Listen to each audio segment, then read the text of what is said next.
What up, y'all? It's Mr. Zach, and I react, man. Today, Trump had a town hall meeting in Harrisburg, Pennsylvania, with the one and only Sean Hannity from Fox News. Man, I had to dig for this because once it was live earlier, and there's no replay on YouTube. They just chopped it up in little 2-minute segments and stuff like that. So I had to dig deep for this. So the quality, the sound is okay, but you can still hear it. But yeah, if you didn't see it, now here's your opportunity to see it again. All right. So let's get to it, man. This was a very good interview, or a very good town hall meeting. I think it's going to be 2 parts. This is the first part, and yeah, let's get to it, man. Appreciate y'all for tapping in. Let's go. Than you were 4 years ago today. Now, here to answer that question and many more, let's give a warm Harrisburg, Pennsylvania welcome to the 45th President of the United States, Donald J. Trump.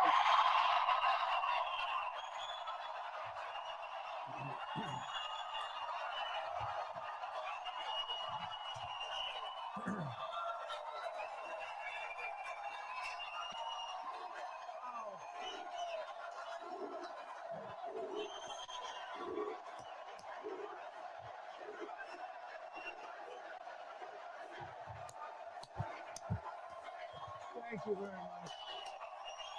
Beautiful.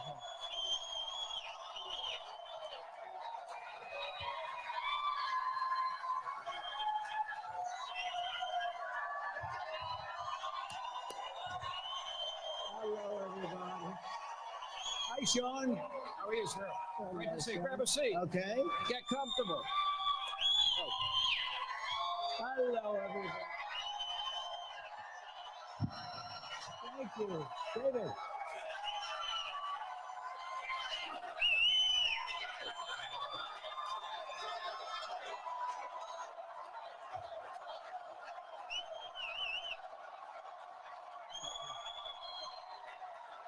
Wow. Wow.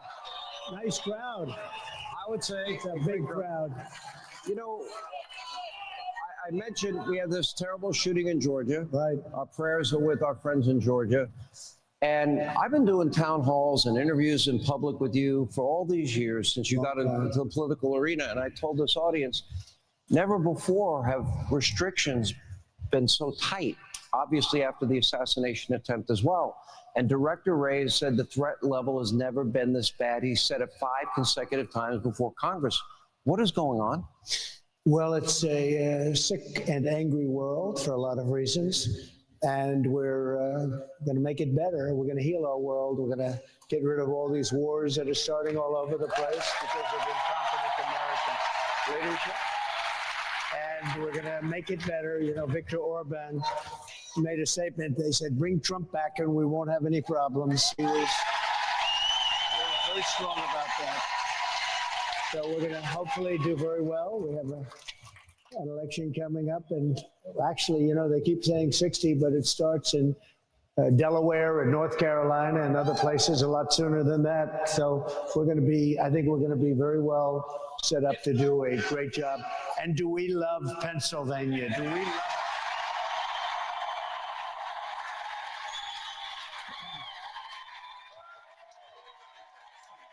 Let me ask you.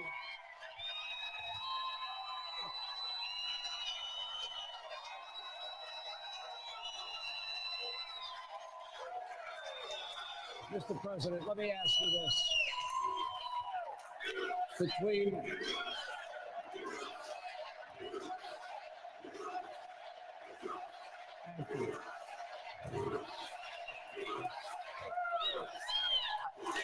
this is a very tough interview. You know, one thing I'll say is that we did great in 2016. We did much better in 2020. We got millions of more votes. But there has never been enthusiasm like we have now. I mean, I see it all over. There's never been anything. And I I hear the polls are very close and we have a little lead and a little. I just find it hard to believe because, first of all, they've been so bad. They've done such a bad job, but that's why the enthusiasm's so good because they never had anything to compare it by. You know, I ran and I didn't have anything at all. I just was a successful businessman and we did a good campaign. But the next time we had something special. We could talk about what we did, but we never could imagine we'd have borders where 20 million people have poured into our country. Many criminals from all over the world are coming into our country. They're coming from jails, from not just South America, from all over the world. They're coming in at levels that nobody's ever seen. They're coming from prisons. They're allowing prisoners to come out of all countries. They had almost 180 countries represented over the last number of months. 180. Most people don't know that you have that many countries. They're emptying out their prisons and jails. They're emptying out their mental institutions and insane asylums. They're emptying out the sickest people, and they're emptying all into the United States. And you said it better than anybody. More terrorists have come into the United States in the last 3 years than I think probably 50 years. There's never been anything like it. These people are so bad.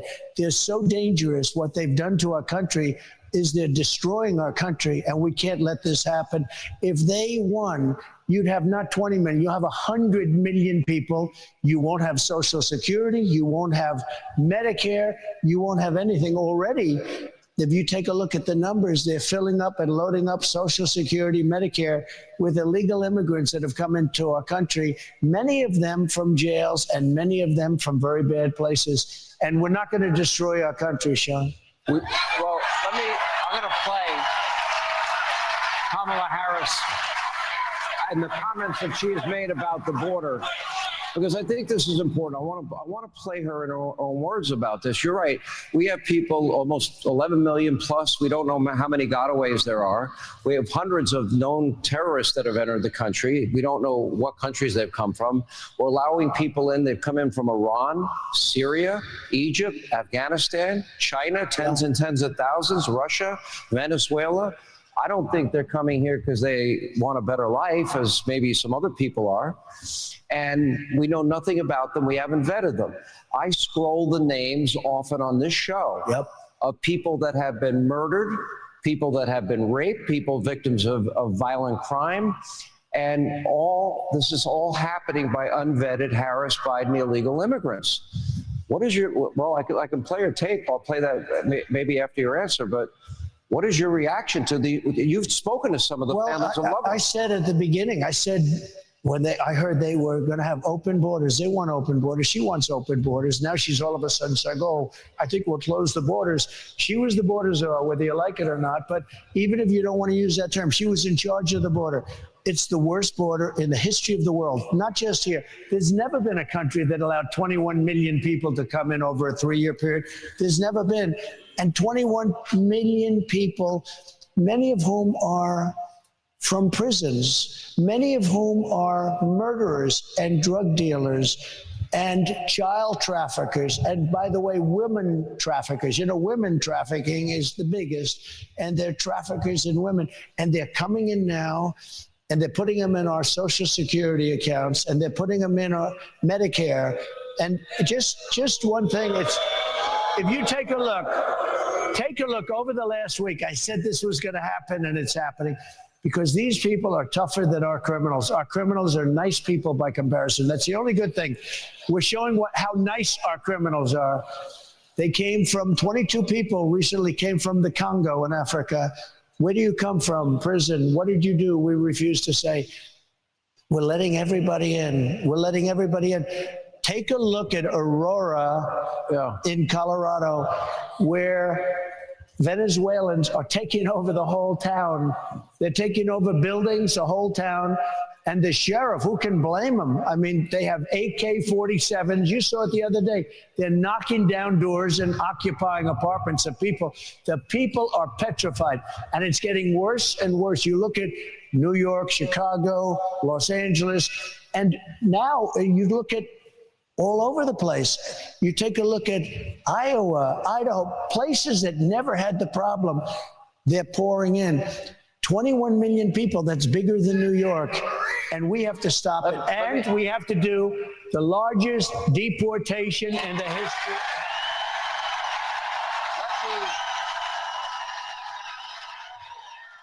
Let me play for you. And this is really a problem for the campaign, in my view, is early voting's about to start. And I don't know how many Americans are truly familiar with her positions of decriminalizing illegal immigration and free housing, healthcare, education. Tim Walz wants free college education, legal driver's licenses. I was so honored today. And she wants a path to citizenship. His brother endorsed me. I saw it. And his whole family. I saw the picture. And honestly, it was a very nice looking family. But his brother endorsed me and the whole family endorsed me. I said, who are all the people? Let me play tell you, there's something weird with that guy. He's a weird guy. JD is not weird. He's a solid rock. I happen to be a very solid rock. We're not weird. We're other things perhaps, but we're not weird. But he is a weird guy. He walks on the stage. There's something wrong with that guy. And he called me weird. And then the fake news media picks it up. That was the word of the day. Weird, weird, weird. They're all going, but we're not weird guys. We're very solid people that want our country to be great again. I mean, it's very simple. Let's play Kamala in her own words on the issue of immigration. This whole thing about the border, we've been to the border. We've been to the border. You haven't been to the border. And I haven't been to Europe. And I don't understand the point that you're making. You support giving universal health care, Medicare for all to people who are in this country illegally? Let me just be very clear about this. I am opposed to any policy that would deny in our country any human being from access to public safety, public education, or public health, period. We have to have a secure border, but I am in favor of saying that we're not going to treat people who are undocumented across the border as criminals. That's correct. The border is secure. Listen, I think there's no question that we've got to critically re-examine ICE and its role and the way that it is being administered and the work it is doing, and we need to probably think about starting from scratch. So, and now she wants to offer a path to citizenship, which by any definition would be amnesty. Your reaction? But, well, before you even start with that, of course it's ridiculous. You can't do it. No country could sustain this. But she wants no fracking in Pennsylvania. She wants no fracking. And she said it 100 times. There will be no fracking. There will be no fracking. There will be no fracking. Then just recently she said, yes, I could approve fracking. Look, this is a woman who is dangerous. I don't think too smart, but let's see. But she loses her train of thought a lot. She goes, that's why she doesn't want to do interviews. Can you imagine her doing an interview like this or like any of them? I mean, she did an interview with Dana Bash on CNN. And, you know, I have to tell you, Dana Bash did the debate with Joe Biden with, I used to call him Fake Tapper, but I don't do that anymore. You know why? Because he was very honorable and so was she. And I thought that she would give a fair interview based on the debate because she was fair. I was surprised, to be honest with you. I didn't expect that, but she was fair. I thought I did well. I don't think he did too well. Although a friend of mine said, you shouldn't have done the interview. He's not going to make it. And you know what? He didn't make it. You know, think of this. It's very unfair in a lot of ways. I complain about it, but she ran against him in the primary. She got no votes, and she was the first to leave. 22 people or something like that. And she dropped. She was down to nothing, never even made Iowa. And he got 14 million votes, and they threw him out. They said, we want you out. And he wasn't going to win, I don't think. I mean, I don't think he was going to win, but we did a good debate. We had a good debate, and it was a fair debate. And he was down like 18 or 19 points after the debate. And I hate mosquitoes. I'm surprised. I didn't think we had. We don't like those mosquitoes running around. We want nothing to do with them. And we want nothing to do with bad politicians that hate our country, too. You want to know the truth. But he They went to him and they said, we want you out. You're not going to win. And it was really a coup when you think about it. And the woman who came in, the person that came in last, I mean, she came in last. She was the first one out of all those people. You had many people that did pretty well. It was actually close at the end. And then in South Carolina, and by the way, New Hampshire was so badly treated by the Democrat Party and by Joe Biden and her. I can't imagine New Hampshire voting for him. Anybody in New Hampshire, because they're watching right now, but anybody in New Hampshire that votes for Biden and Kamala, I really think, I call her a comrade Kamala because that's what her ideology is. But you know that she did something after decades and decades and decades. It was Iowa, the first two, Iowa, New Hampshire. And that's the way people thought it was going to be. He didn't want to go to New Hampshire. He didn't want to play the New Hampshire game. And so he went to a different state. We won't mention. It's a great state. I won it by a lot. I love that state. But he dumped New Hampshire. And I said to people today, who the hell from New Hampshire would vote for this guy? He changed the whole primary system. He changed the whole system because he took them out of the order. I think it's going to have a big effect. We really want to win New Hampshire. I've done well there, and we really want to win New Hampshire. Let me go back to the issue, and it's a big issue in the state of Pennsylvania, and you mentioned it. And let me just tell the audience so everybody is fully aware, is that tonight Fox offered a debate opportunity between you and Kamala Harris, and I was not going to be here, but it was going to be Brett and Martha. This was supposed to be a debate. Right. So I would have preferred. I figured. I think he's a nice guy, but I would have preferred a debate. Thanks a lot. But this is the best we could do, Sean. You're stuck with me. No, let me though play, but there's a big issue in this state, is the issue of banning fracking. Now, in that, I thought it was a horrible interview and a missed opportunity. Do you know, for 16 minutes, she spoke for 16 minutes and 29 seconds. And that whole interview, the only interview, you and J.D. Vance have done, this is your 36th interview or press conference between the two of you. And we don't know if she supports the Green New Deal she co-sponsored with Bernie Sanders that would cost $93 trillion. We don't know if she stands by that. We don't know if she supports Medicare for all that would eliminate all private health insurance. We don't know if she would really ban fracking. Now, in the CNN interview, she said, well, I said in 2020 that, I would not ban fracking. CNN had to fact check her and say, no, she never said it. This is what she really said. Will you commit to implementing a federal ban on fracking your first day in office, adding the United States to the list of countries who have banned this devastating practice? There's no question I'm in favor of banning fracking. So, yes. So would you ban offshore drilling? Yes. And I've, again, worked on that. Now, correct me if I'm wrong, you're a better businessman than I am. Isn't energy, fracking, oil the lifeblood of the world's economy? So the Commonwealth of Pennsylvania cannot even take a chance because that's the real opinion from her. Now, the whole country would go down the tubes if you didn't do the fossil fuel thing. It just would go. And you can do all sorts of other things. But, you know, Germany tried it and it lasted for about 9 months and they were going to go down the tubes entirely. And somebody else came in and I hate to say they're building a coal plant every single week, and they're building nuclear and they're doing a lot of things. It's never worked. It never will work. But Pennsylvania can't take a chance that that answer is true. But she's been there for 20 years. That's what she's been saying for a long time. And she will do that. There's no chance that she's going to allow it. The election will take place. If she won, you're not going to have any fracking in Pennsylvania. You have 500,000 jobs. Think of that. It's your biggest business. And you get a big majority of your income from fracking. And you have somebody that's not going to allow fracking. She's not going to allow it. You can't take the chance. You have no choice. You've got to vote for me. You've got to vote for me. Even if you don't like me, you know? It's No, but even if you don't like me, you can sit there and say, I can't stand that guy, but there's no way I'm going to vote for her.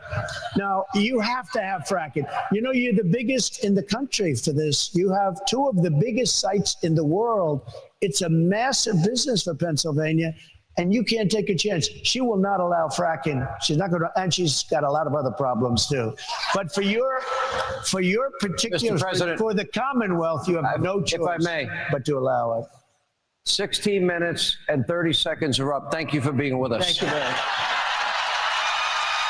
The president has spoken for a total of 16 minutes and 30 seconds. I'll say something else. Real quick, because we got a break. If you watch that interview, she had notes. That means she knew the questions, and she had notes. She kept looking down, up. Nobody wants to cover it. I know all about notes. I mean, you know, it's all right if people know that, but she wasn't supposed to have notes. So she's asked a question. She looks down. She keeps. She had notes. That means she knew that. She knew what was happening. Did her campaign, when they said that they wanted to change the rules that they had agreed to, did they ask for notes? Did they ask for the? They wanted notes. They wanted to be seated, and they wanted your mic hot. And they wanted a desk. They didn't want to do it. I said, you got to do a stand-up. After they already agreed to the other. Yeah, but they wanted a desk from the beginning. You know who else wanted a desk? Sleepy Joe. He wanted a desk. All right, we got to take a break. More with President Trump. We are in Harrisburg, Pennsylvania. We'll continue our town hall. We'll get audience questions and much more. Thank you for being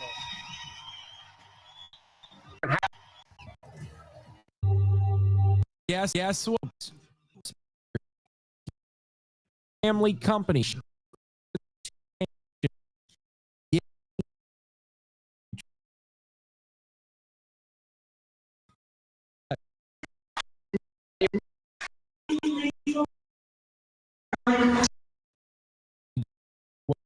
Message in the Discord.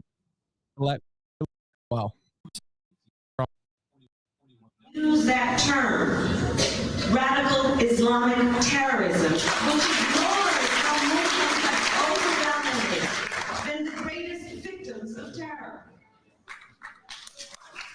And we must also have the courage to reject that term, illegal alien. I have seen some of the worst of criminal behavior. I have seen the worst of crime. An undocumented immigrant is not a criminal. All right, we continue in Harrisburg, Pennsylvania. We're broadcasting in front of a massive crowd. By the way, want to give we have in our audience, he is the Republican challenger to a 98.6% Joe Biden, Kamala Harris voting supporter. Dave McCormick is running against Senator Casey in what is a very important race. Dave, great to have you. Thank you. Now, you just heard Kamala Harris, our country's failed border czar, talking about her commitment. You need the courage to never say the word radical Islamic terrorism or illegal alien. President Trump is back with us. What is your reaction to that? Because who attacked us on 9/11 and who's crossing our border? So she wants to be politically correct, and we can't be politically correct anymore. Look, we have October 7th. People saw it. We have things going on in the world right now with Israel and with the Middle East is blowing up. It's blowing up. We have Ukraine and Russia. That would never happen. That would have never happened. October 7th would have never happened. If I were the president, it would have never happened, and everybody knew it. Iran was broke. They didn't have the money for Hamas and for Hezbollah. They didn't have the money for anybody. They wanted to get by. And we would have made a fair deal with them. I was only looking to make a fair deal with them. But, you know, I wanted to say it so much during my term. We went 4 years without any blow-ups. We had no World Trade Center blow-up. We had no radical Islamic terror. We had no radical Islamic terror because we were very tough at the borders and we were very tough with our statements. And we had the whole world was a safe place. That was the question they asked Viktor Orban, who's really considered a very strong. They said he's a strong man. Sometimes you need a strong man. He's a strong man. He's the prime minister of Hungary. And he said, you bring back Trump, everybody. Now, I'm not saying it, but he said it because I'd rather say respect. But he said, everybody was afraid of Trump. You bring him back, you're not going to have any problems. It's all going to go away. The world is blowing up. The world is blowing up. This brings... And Sean, one thing? Yeah. The world is blowing up. And when you look at Ukraine and you look at Russia, you look at all the things that are happening, we are potentially getting ready. I'm telling you, and I've made a lot of predictions, and this is not a prediction because it's so bad. I don't want it to be a prediction. We're heading into World War III territory. And because of the power of weapons, nuclear weapons in particular, but other weapons also, and I know the weapons better than anybody because I'm the one that bought them and we rebuilt our entire military. We upgraded our entire program. And the one program I hated to upgrade, hated it, was the nuclear program. And I understand it maybe better than anybody. My uncle was at MIT, a professor, the longest serving professor in the history of MIT, very smart guy. We have a smart family. It's nice to have a smart family. But I understood nuclear for a long time, the power of nuclear weapons. You need a president that's not going to be taking you into war. We won't have World War III when I'm elected. But with these clowns that you have in there, you're going to end up having World War III. And it's going to be a war like no other. Let me ask you a more personal question, because you paid a very big price for getting into the political arena. Never mind opportunity costs that you would have had. You've had a successful business. Obviously, you've been a victim of lawfare, if you will, or a weaponized Department of Justice. Although the Supreme Court ruling on immunity, I think, was very clear, although certain judges may not abide by it. Yeah. And I listened to you talk about the borders. I listened to you talk about how dangerous the world situation is. I listened to you talk about the economy and fracking and the need for energy, and I hear you. And then I ask myself, okay, why is this different? If 2016 was about the forgotten man and forgotten woman, what is 2024 about? So it's not that different. It's still about the forgotten man and the forgotten woman. People are being treated horribly in this country. We're a country that's being laughed at all over the world. And I'll be honest, if Joe Biden would be a great president, I would be happier than being the worst president in the history of our country, because I want to see what's good for the country. And I would have been very happy. I have very nice places I could be. This is not easy. I got shot at, I got hit. I got hit. I could have been all over that place. I could have, but you know what? It's very simple, and it starts with make America great again. That's what we have to do. It makes me think that if you look at everything that we discussed tonight, and you look at your platform. Thank you. What really infuriates me, and I'm straightforward. I'm a member of the press, but I'm a talk show host. I'm a conservative, and people know where I stand. Yeah. I think the press, they're all liberal talk show hosts, but they're dishonest about who they are, and they have an agenda. They've never played Kamala in her own words. So radical statements or extreme statements, I think dangerous statements. And I just think that if we're talking about the border, all of these 11 million, it was all preventable. I think on the economy, if you had sound economic policy, you handed off 1.4% inflation, we'd be doing better in the economy. We'd be energy dominant by now because we were on a path towards energy dominance. We wouldn't have to, Iran was in check. You had them on the verge of bankruptcy. Russia, you had a relationship with them, and North Korea and the mullahs in Iran. But nobody was tougher with Russia than me. I shut down the biggest pipeline in the world that Russia was building. It was called Nord Stream 2. Nobody ever heard of it. And I said, no way. I said to Germany, There's no way we're going to protect you with NATO and spend billions of dollars protecting Europe, and you guys are going to be buying oil from the person and the group that we're protecting you from. And I shut it down. It was 100% shut down. And then this pathetic person comes in, and he immediately approves it, but he shut down the Keystone XL pipeline, our pipeline. So, and the head of that union, by the way, the pipe fitters union, the pipeline union, the head of that union nominated and was a big deal in the Biden campaign, and he endorsed him. And those people, 48,000 people lost their jobs. It was all approved. I got it approved. Obama rejected it. I approved it. It was starting. They spent billions of dollars. It was also, and they rejected it. It would have been fantastic for us, including the 48,000 jobs. And what he did is he let Russia build the pipeline that I had stopped. It was totally stopped. Going to Germany and other countries. Think of it. We protect them from Russia, and yet they pay Russia billions of dollars. Does it make sense? So I was the toughest on Russia. Putin would even say, you know, if you're not the toughest guy, you're killing us. I'd hate to see you if you were really tough. This was the biggest job they've ever had, and I stopped it. And you know what? Russia would have been fine. China would have been fine. China was fine. China paid us hundreds of billions of dollars in taxes and tariffs under me.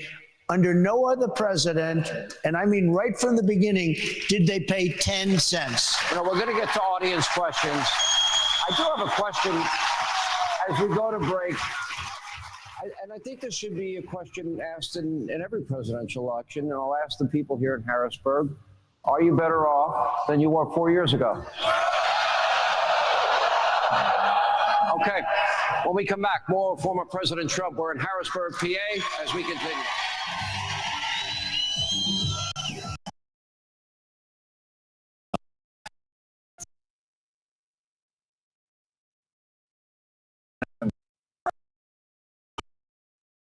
Paying for gas, paying for groceries. With us for a while. To seem like they're was it wrong to consider inflation transitory? I mean, these price spikes seem like they're going to be with us for a while. We have to address the fact that we got to deal with the fact that folks are paying for gas, paying for groceries, and need solutions to it. Will you commit to implementing a federal ban on fracking your first day in office, adding the United States to the list of countries who have banned this devastating practice? There's no question I'm in favor of banning fracking. And it's rough. Groceries, the cost of groceries has gone up, the cost of gas has gone up. And as this is all happening in the context of 2 years of a pandemic, it's one of the highest priorities actually for the president and for me. That is called Bidenomics. They go there cackling. She's cackling. That is called Bidenomics, and we are very proud of Bidenomics. All right, we continue she's very proud of Bidenomics. In Harrisburg, Pennsylvania, that was Kamala Harris touting her pretty radical beliefs on the economy. In her own words, according to Kamala, her values have not changed. We don't know where she stands because she's only done an interview for 16 minutes and 29 seconds spoken. So on the issue of the economy, just that, how many of you in this room, and you can all close your eyes so you're not looking at your neighbor, have struggled economically in the last number of years? Wow. Wow. And when I started my adult life, I struggled to pay my rent. You know my jobs. I've listed them 100 times, working in the service industry and bartending and cooking and washing dishes and construction. Not McDonald's. That was a lie. And By the way, she didn't work at McDonald's, right? She did not. Well, there's no evidence of it. Did she work at McDonald's? Because so far, no evidence. I don't think so, based on what I saw. Here's my question. She wants to raise corporate taxes. She wants to raise small business taxes, capital gain taxes, estate taxes, the international corporate minimum tax, to the point where America won't be competitive anymore. And your tax cuts are about to expire in 2025. What does this mean for the economy? What does it mean for everybody here struggling? So I gave you the biggest tax cuts in the history of our country. If you let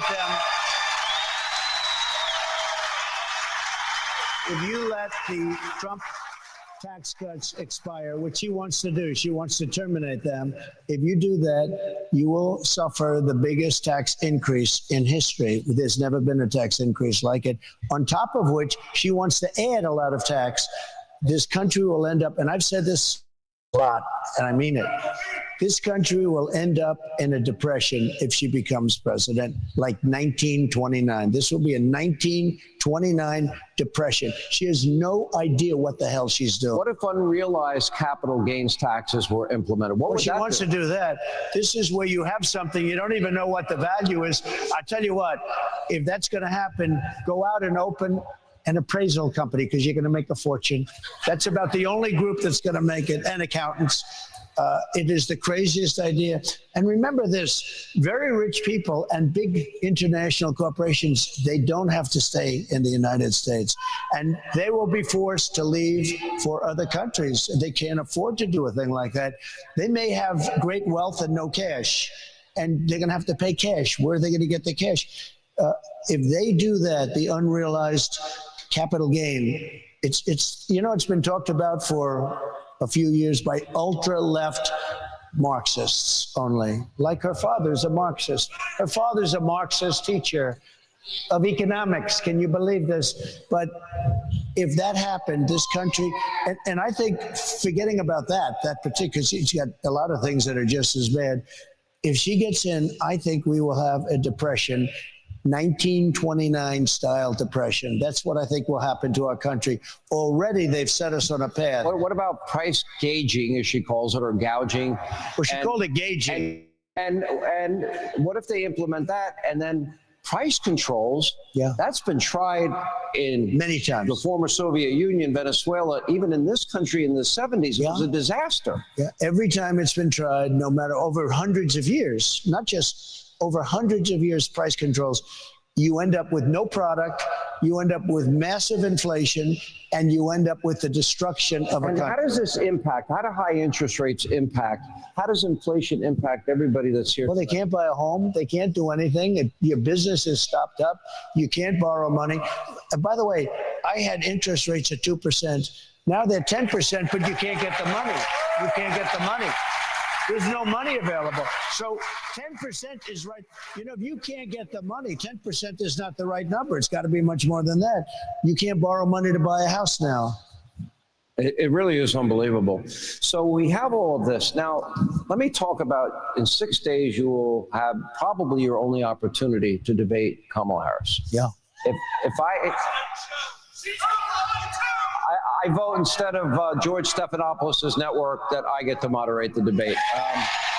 Just saying. Okay. But, ABC is not. John, ABC is the worst network in terms of fairness. They had a poll where I was 17 points down a couple of days prior to the election. I was 17 points down in Wisconsin. And they do that so people don't vote because, hey, I love Trump, but he's 17 points down. I'm not going to go out and vote. I was 17 points down and I won. And I called the best pollster. I said, why wouldn't they say 5 or 4 or 3? Because at 3, you go and vote. At 17, your people say, I want to vote, but, I'm busy. I have other things to do. Let's go see a movie and we'll watch the results later. They are the most dishonest network, the meanest, the nastiest, but that was what I was presented with.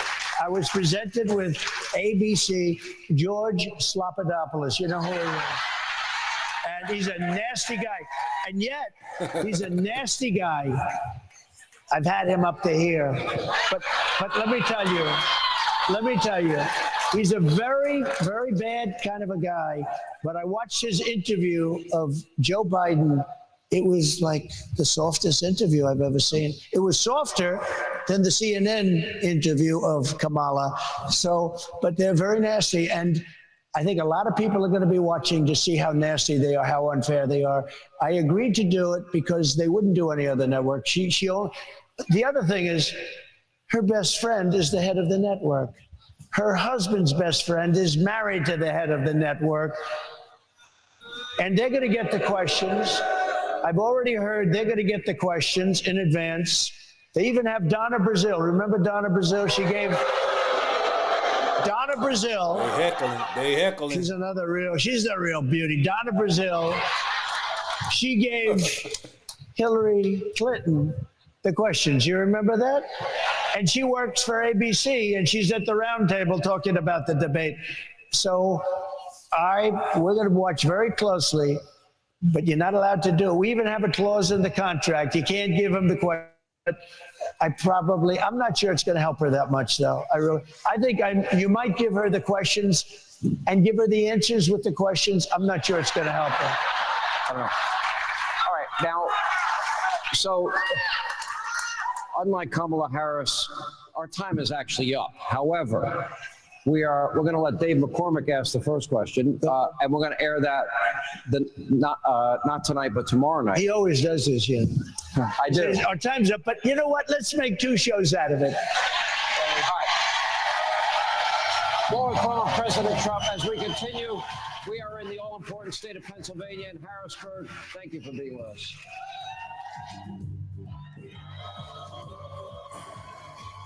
We believe at New Day USA. All right, y'all, man. That was it, man. That was interesting. Donald Trump is he a comedian, man.